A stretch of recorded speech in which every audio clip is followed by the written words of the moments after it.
Hi, today I wanted to speak to you about my selection box for my knitting machine. It's the white 1602 selection box that you see on my screen.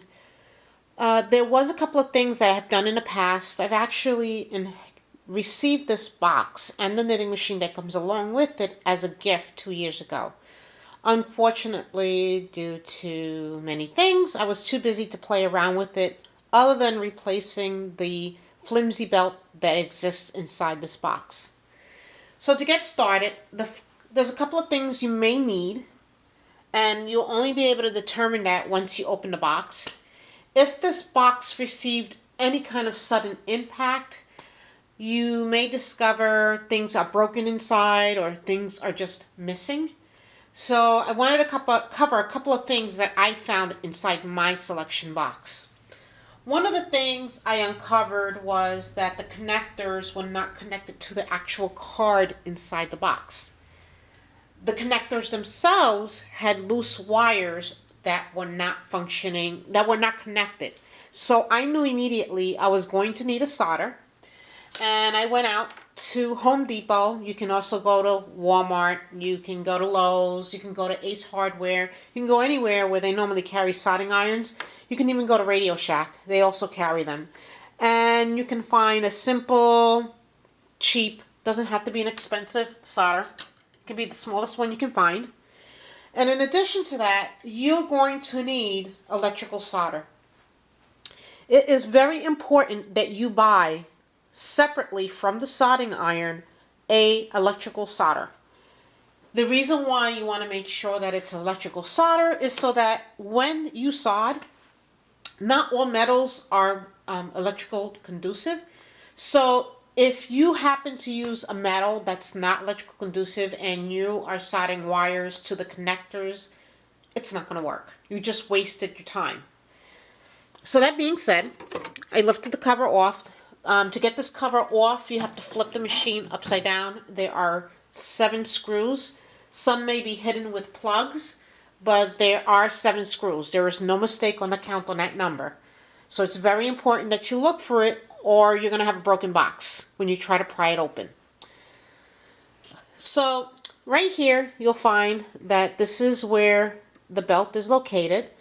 Like I said, I replaced this 2 years ago, but I haven't played with it because I knew that there was a problem with these connectors that are on this card.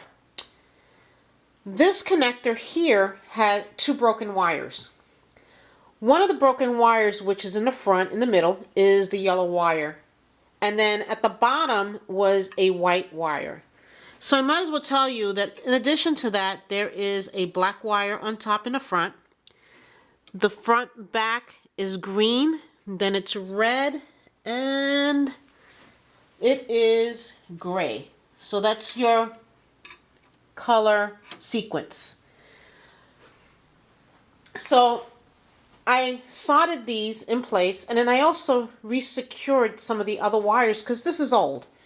You know, this machine is from the 80s, and I wanted to make sure that, I wasn't going to have issues with a wire coming loose again. In addition to that, I turned around and I also had to repair this side. And as you can see, there's a piece of white something there. Well, that's white electrical tape. It just happens to be the color electrical tape I had around. But any color's fine. It's just that's what I had. So this side, because this machine is so old, plastic on a machine is going to get brittle. So when this machine was dropped, it actually broke this connector. It's literally one piece that you just slide in and snap into place. This side, however, it was broken in half. So it was just sitting loose. So that was a huge indicator that this machine had been dropped and had been dropped hard. So I had to, not only did I solder the wires on this side as well, but I put a piece of electrical tape to hold this in place. And the reason why I used electrical tape versus glue is because I'm sure that there's going to become a time where I'm going to have to replace this belt.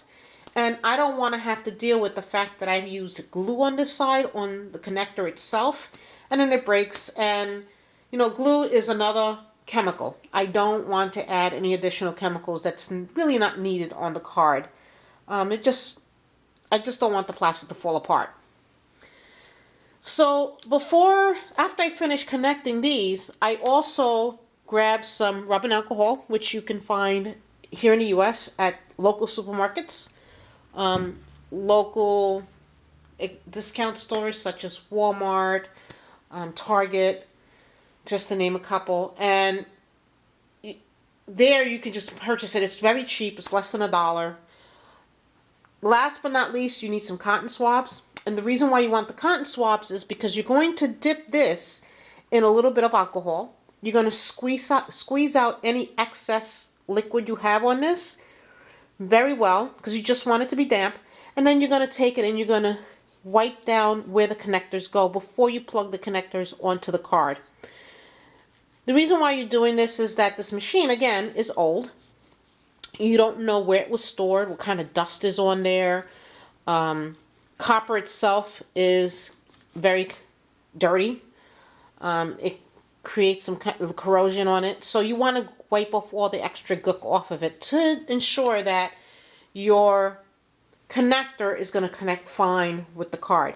And this card here is the brain. You want it to be you want to make sure you have a very good connection. You have the connector here, you have a connector here, and then this connector here connects to the cover.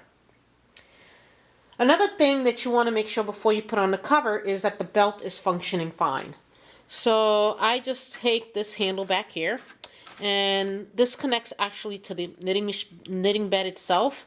So I'm just moving it just to make sure that the belt is functioning and it's in the right place. Everything's moving fine. Everything's good to go.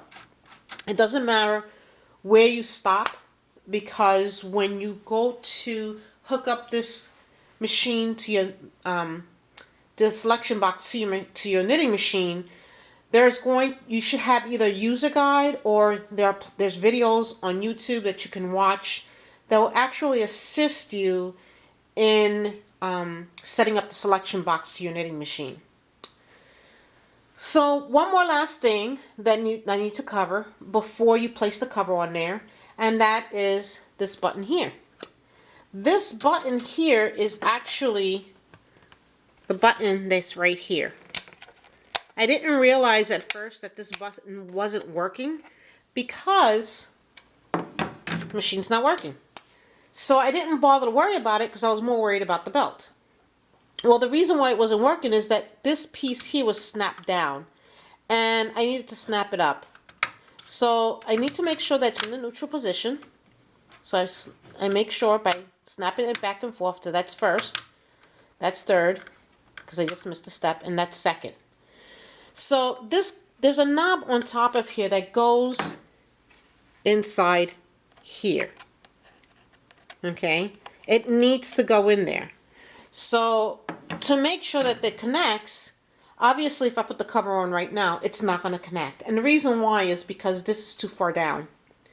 So to make a connection, you need to pull this up. As you just heard it snap.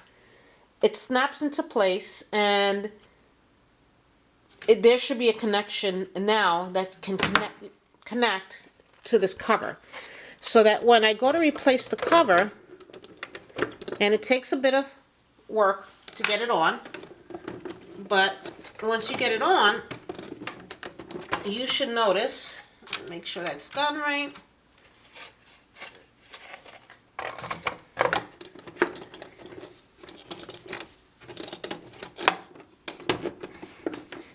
You want to make sure that it snaps the way it should.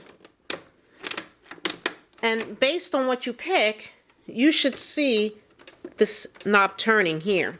You should see this working here.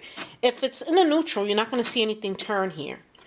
You pull it down and you turn it, you'll notice that there is and you can't see it in the video, but there should be a white line that you should see moving inside that box. And although you can't see it, I can. It's connected. So I know now I can actually put the screws on this box and test it against my knitting machine. So that's basically it for today. I'm hoping to eventually get to play with this box. Once again, I'm as usually as busy, but you know, I felt bad I didn't record how to replace the actual belt, which isn't that difficult. Once you get an idea of how it gets done, I would recommend that you look online first, look at videos that are available, or tutorials, and just review them a few times, and I think you'll be fine. Thank you for watching this video.